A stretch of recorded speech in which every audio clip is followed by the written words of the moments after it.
Do you think our earlier generation was totally uncivilized?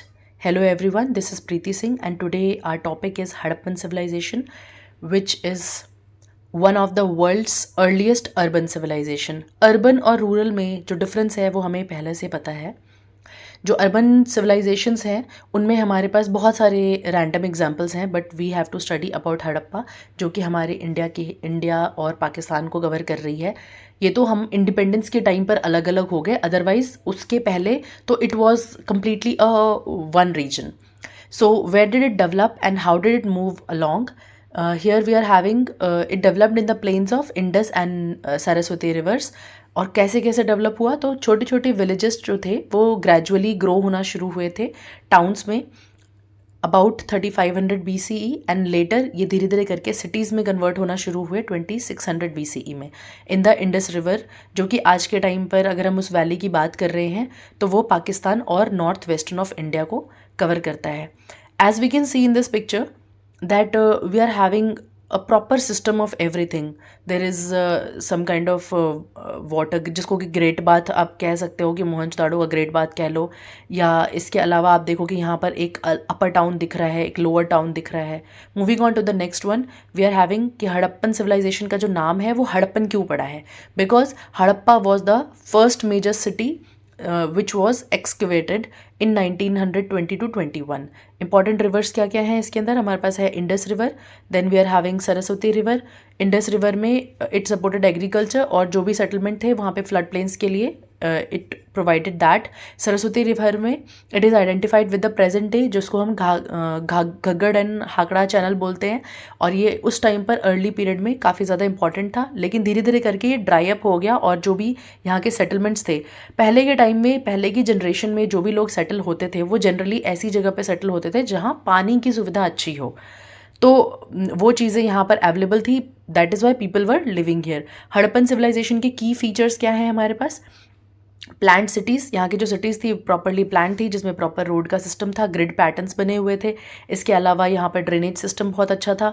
Brick houses होते थे. Fortification मतलब कि प्रॉपरली जैसे होती है ना कि किसी चीज़ की, किसी भी एरिया को जब आप प्रॉपर बाउंड्री से उसको घेर देते हो, फोर्टिफिकेशंस कर देते हो, जो हम देख सकते हैं कि हमारे जितने भी रूलिंग एरियाज़ होते थे या प्रिंसली स्टेट्स होते थे उन सबको इसी तरीके से फोर्टिफाई करके रखा जाता था, just for the protection reason.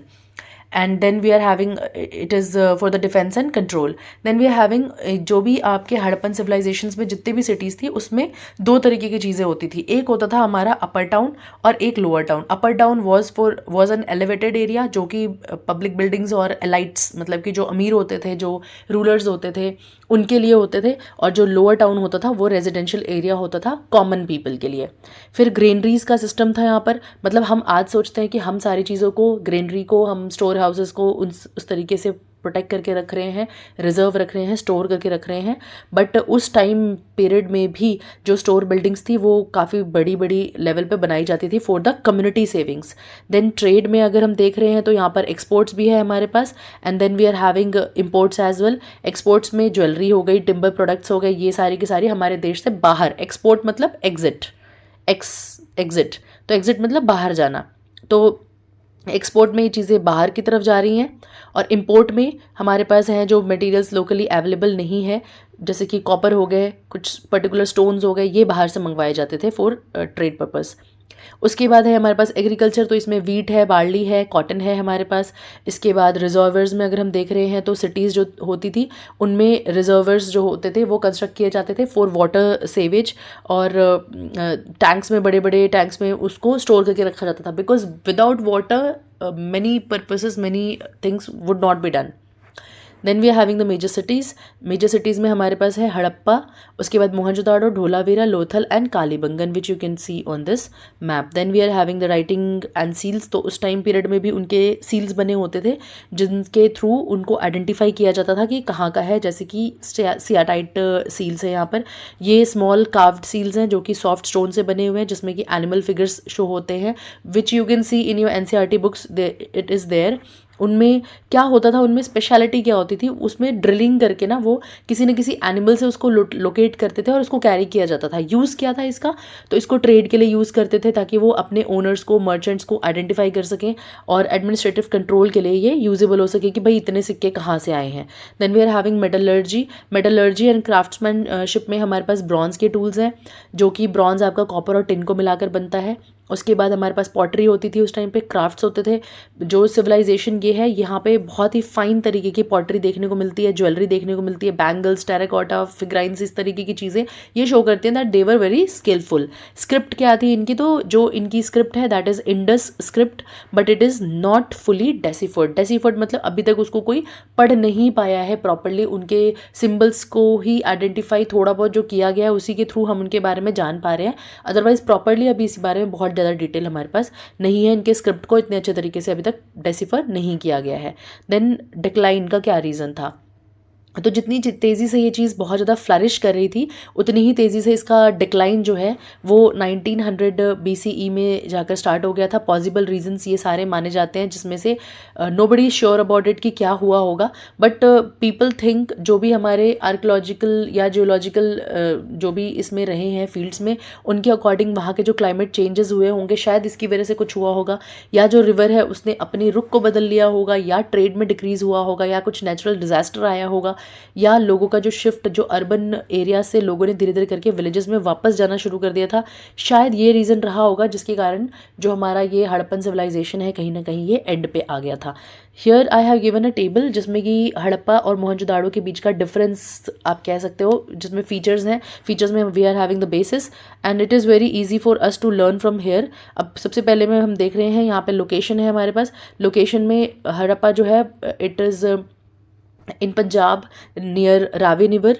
उसके बाद यहाँ पर सिंध है, मोहनजोदाड़ो सिंध वाले रीजन में आ जाता है, जो कि नियर इंडस रिवर है। Discovery it was the Harappa was excavated by Dayaram Sahni 1921 में, and here we are having Rakhaldas Banerjee 1922। Famous structure, तो स्ट्रक्चर में हमें बेसिकली ये समझना है कि इनकी जो स्पेशलिटी रही है वो क्या रही है। तो हड़प्पा की स्पेशलिटी रही है ग्रेनरीज, मतलब बड़े बड़े स्टोर हाउसेज जहाँ पर वो फूड मटेरियल्स को स्टोर करके रख रहे हैं। एंड देन मोहनजोदाड़ो में वे आर हैविंग ग्रेट बाथ, जो वहाँ का ग्रेट बाथ है, जिसमें बहुत ज़्यादा एक टाइम पर ऐसा माना जाता है कि शायद वहाँ पर जो स्पेशल हमारे रूलर्स के कुछ फिगर्स रहे होंगे, वो शायद वहाँ पर किसी सेरेमनी में वहाँ पे बात करते रहे होंगे। उसका एक पॉइंट भी दिया गया है ग्रेट बाथ का, जहाँ से पानी जो है वहाँ से वो निकाला जाता था, ड्रेन किया जाता था। देन साइज़ की अगर हम बात करें तो हड़प्पा जो है वो स्लाइटली स्मॉलर है, मोहनजोदाड़ो जो है उससे काफ़ी ज़्यादा बड़ा भी है और इससे ज़्यादा डेवलप माना गया है।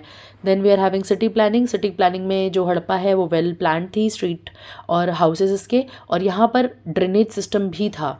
मतलब कि मोहनजोदाड़ो में वेल प्लान तो था ही, इसके अलावा वहाँ पे ड्रेनेज सिस्टम भी था। ये है हमारे जो इंपॉर्टेंट एरियाज़ हैं, इंपॉर्टेंट सिटीज़ हम कह सकते हैं हड़प्पन सिविलाइजेशन के। वी आर हैविंग हड़प्पा, इसका प्रेजेंट लोकेशन दिया गया है पंजाब और पाकिस्तान। स्पेशल फीचर है यहाँ के ग्रेनरीज और इसकी अर्लीस्ट डिस्कवरी, जिसकी वजह से पूरी सिविलाइजेशन का नाम ही हड़प्पन सिविलाइजेशन पड़ गया है। Then we are having Mohenjodaro में है, it is in Sindh Pakistan, और यहाँ का ग्रेट बाथ इंपॉर्टेंट है, एडवांस्ड ड्रेनेज सिस्टम इंपॉर्टेंट है। धोलावीरा ये गुजरात इंडिया में है, यहाँ पे वाटर मैनेजमेंट सिस्टम बहुत अच्छा था, रिजर्वियर्स हम जो बोल रहे थे वो यहाँ पर है। उसके बाद लोथल जो है वो गुजरात इंडिया में, जहाँ पर डॉकयार्ड है और सी ट्रेड यहाँ पे अच्छा होता था। And then we are having Kalibangan is in Rajasthan India, जहाँ पर हमें सबसे अर्लीस्ट एग्रीकल्चरल फील्ड्स के साइट्स मिले हैं, जिनसे ये लगता है कि कालीबंगन में शायद सबसे पहले जो एग्रीकल्चर साइट थी शायद वो यही डिस्कवर हुई है। उसके बाद वी आर हैविंग राखीगढ़ी, जो कि हरियाणा इंडिया में है, and it is one of the largest Harappan cities. Thank you for today.